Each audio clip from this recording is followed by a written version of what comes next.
My metabolism is so slow. My metabolism is damaged. How do I fix my metabolism? I'm a dietitian and I have done many restrictive diets. I have bounced between starving myself and overworking myself for years, and it messed with my metabolism. So in this video, I'm going to be sharing with you 5 things that you should be doing to fix your metabolism. But first, we have to talk about metabolism. What is it? Our metabolism is the sum of all the processes in our body. Building up processes like building muscles and tissues, not that kind of tissue, this kind of tissue, and breaking down processes like digesting food for energy. When we talk about metabolism, we're usually talking about our metabolic rate, how good your body is at burning calories. Faster metabolism burns calories faster. Slower metabolism burns calories slower. Digestion and metabolism are 2 very different things. The amount of poops you do does not equate to the speed of your metabolism, because that would mean that diarrhea was a metabolic booster, and it's not. Wait, what?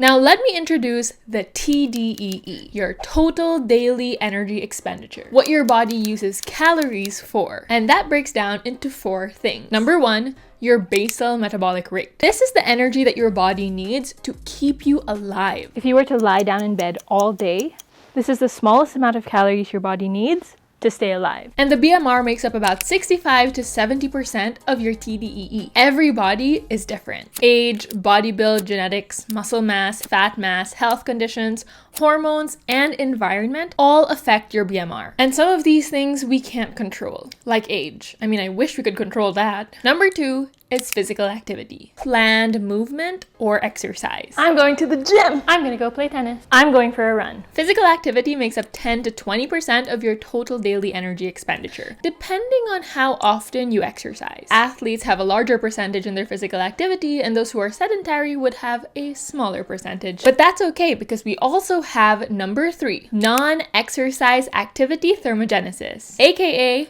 NEAT. This is the energy your body needs to perform activity that isn't exactly exercise. Doing errands around the house, walking down the stairs, going into the room to do something and then forgetting why you went in, so you went out again, and then you remembered, so you went back in, and then you forgot again, so you left again. And if you have more physical work for your job. Overall, this can make up 10 to 30% of your total daily energy expenditure. Isn't that neat? Yes.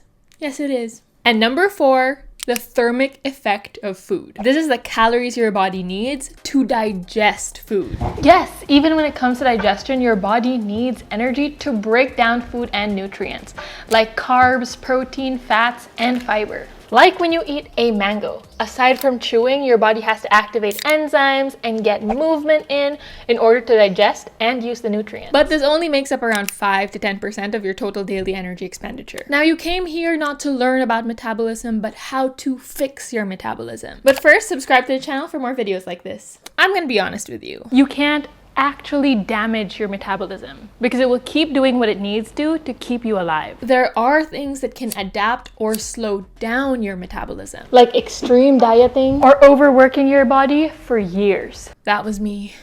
Now, what we can do is improve or optimize your metabolism. Let's take a look back at our TDEE, because this is going to show us how to improve our metabolism. You can improve or increase your metabolism by improving your BMR, increasing your NEAT and activity, or manipulating your thermic effect of food.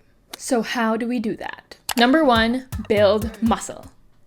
Like we mentioned, your BMR is affected by many factors. But since we can't do anything about age and genetics, we can do something about body composition. Muscle is a more active tissue compared to the others, which means that it takes more energy just to maintain it. By having more muscle, you will then be increasing your BMR and overall increasing the calories that you burn. Increasing muscle takes a stimulus like weight training or resistance training, and proper nutrition to support recovery and growth. And we'll get to that. But I don't want to be bulky. Having muscle does not automatically mean that you're going to be bulky. In fact, a lot of people who want to bulk up actually have a hard time doing this. This also doesn't mean that you have to train like a bodybuilder now. But adding some resistance training into our routine can really help build our metabolism long term. Having more muscle will help build your metabolism and keep your strength for when you get older. Number 2, eat more protein. Protein not only helps build muscle, as we established is a very important part of building your metabolism, but it's also going to increase the thermic effect of food. It takes your body more energy to digest and break down protein compared to carbs and fat. Protein is one of the most satiating macronutrients, which means it's going to keep you full and satisfied for longer. Now, when I say eat more protein, this doesn't mean that you have to fill your whole plate up with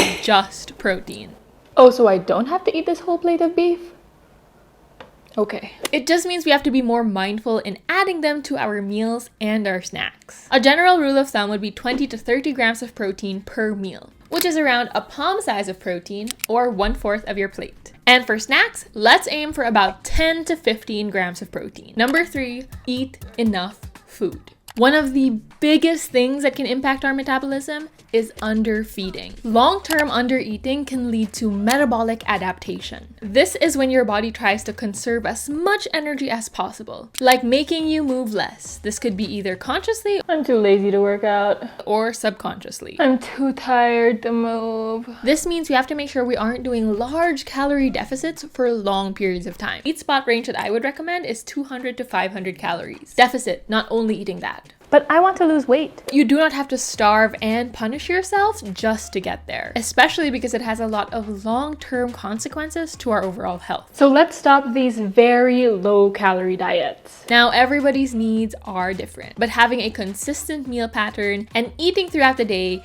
can be a great foundation and tool to help build your metabolism. Number 4, increase NEAT. There are many days when all we are doing is lying down and scrolling on our phone. Been there. Doing that. There are days when you are stuck in traffic after long hours of work. And a very underrated tool to increasing your metabolism is increasing your NEAT. This is especially helpful if you don't really have the time or extra energy to do a workout. Standing up every hour to stretch. Oh, like now. Ooh. Taking the stairs more often. Walking back and forth while you're taking a call. Yes, Pizza Hut delivery.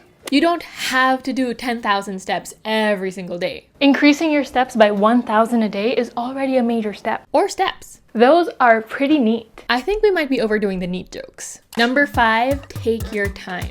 Improving your metabolism doesn't need any magical food or hacks or supplements. It's really about consistency and understanding how metabolism works. And you do have to remember that it takes time. It didn't take just one day of dieting to slow down your metabolism. And the same way that it's not gonna take just one training session or one plate of protein to increase your metabolism. Rushing the process is only gonna make it even harder for you to improve your metabolism. So focus on one habit a day, take your time, and be kind to yourself. Let me know what your biggest takeaway from the video was, and let me know what else you want to talk about in the comments below. Don't forget, you always deserve to eat.